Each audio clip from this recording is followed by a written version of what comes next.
वंदे देवम उमापतिं सुरगुरुं वंदे जगत्कारणं वंदे पन्नगभूषणं मृगधरं वंदे पशूनां पतिं वंदे सूर्यशशांक वह्निनयनं वंदे मुकुंदप्रियं वंदे भक्तजनाश्रम च वरदं वंदे शिवं शंकरं। बोलो शंकर भगवान की जय।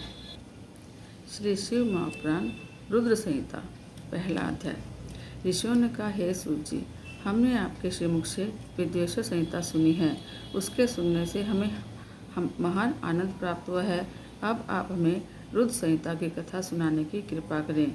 आपके द्वारा इस कथा से हम भगवान शिव का प्रकट होना, जगत जननी माता पार्वती की जन्म कथा, शिवजी और पार्वती का विवाह आदि लीलाएं जान सकेंगे। ऋषिजनों के वचन सुनकर के सूत जी बोले, हे महर्षियों, आप लोगों की भक्ति धन्य है। आपके हृदय में भगवान शिव की इस परम पुनीत कथा में इतनी भक्ति और श्रद्धा देखकर मैं धन्य हुआ। आपका प्रश्न अति उत्तम है।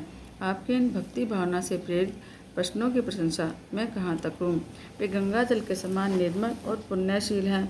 इनको करने वाले, कहने वाले और पूछने वाले तीनों का कल्याण होता है। हे ब्राह्मणों, मैं आपकी इच्छा जानकर उसकी पूर्ति के लिए भगवान शिव की परम कल्याणमयी कथा को सुनाता हूँ।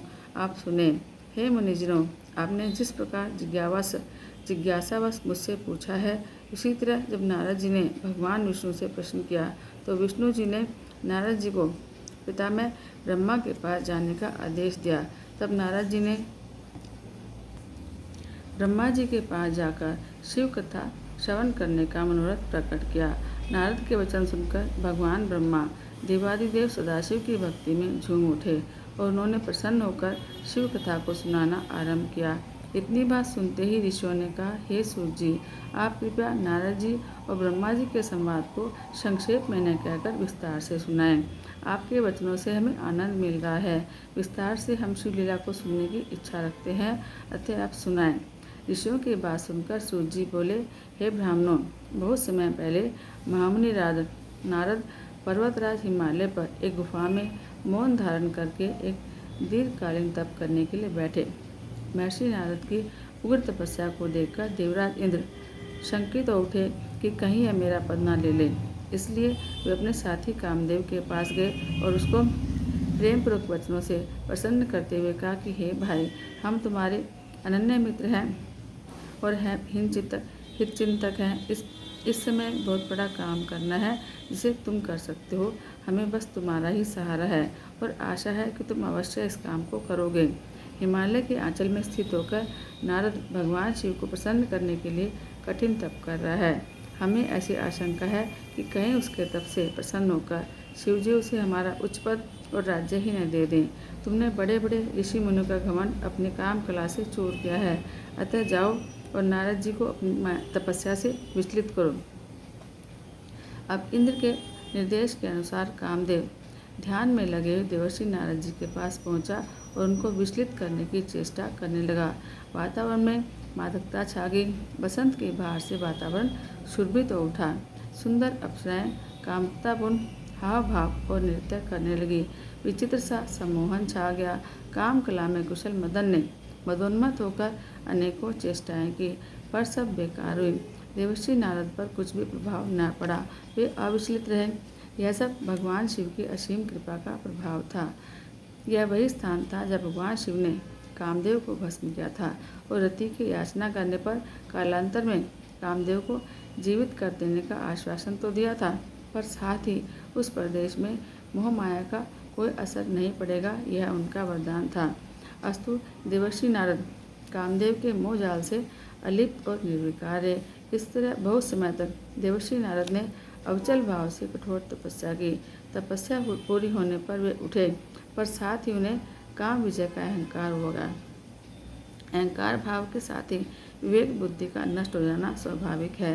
भगवान शिव को अपनी यह काम विजय सुनाने वे कैलाश पर गए। वहाँ पहुंचकर अभिमान के साथ काम विजय का वृत्तांत सुनाया।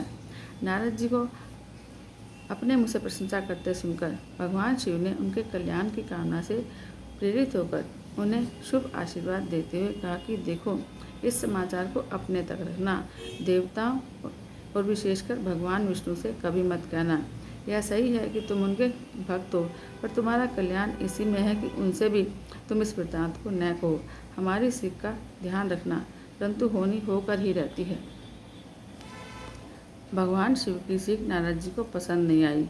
यह बात भी कदाचित भगवान शंकर की माया ही थी। नारद जी ब्रह्मलोक पहुँचे और ब्रह्मा जी को अपनी कथा सुनाई। यह सुनकर ब्रह्मा जी ने भी भगवान शंकर की तरह नारद जी को आशीर्वाद दिया और कहा कि इस वृत्तांत को गोपनीय रखना, किसी से प्रकट मत करना। नारद जी पर तो इसमें घमंड का भूत सवार था। तुरंत ही विष्णु लोक पहुँचे और भगवान विष्णु तो सर्व अंतर्यामी ठहरे।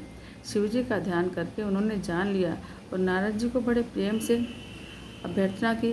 कुशल संवाद के बाद नारद जी से उनके आगमन का अभिप्राय पूछा। भगवान विष्णु द्वारा सत्कार पाकर नारद जी ने बड़े गर्व के साथ कामदेव पर विजय पाने की कथा सुनाई। सब हाल सुनकर भगवान विष्णु ने शिव जी का ध्यान लगाया और मन ही मन उनकी स्तुति करते हुए उनका निर्देश पाकर नारद जी से बोले, हे मुनिवर, आप जैसे योगी, विवेक युक्त, विशुद्ध हृदय, अखंड ब्रह्मचारी का भला वह तुझ कामदेव क्या बिगाड़ सकता है।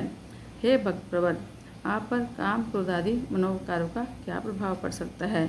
आप तो इन सब विकृतियों से सदा रहित हैं और निवृत्त हैं। आप जैसे पहुँचे योगियों के आगे किसी का क्या वश चलता है।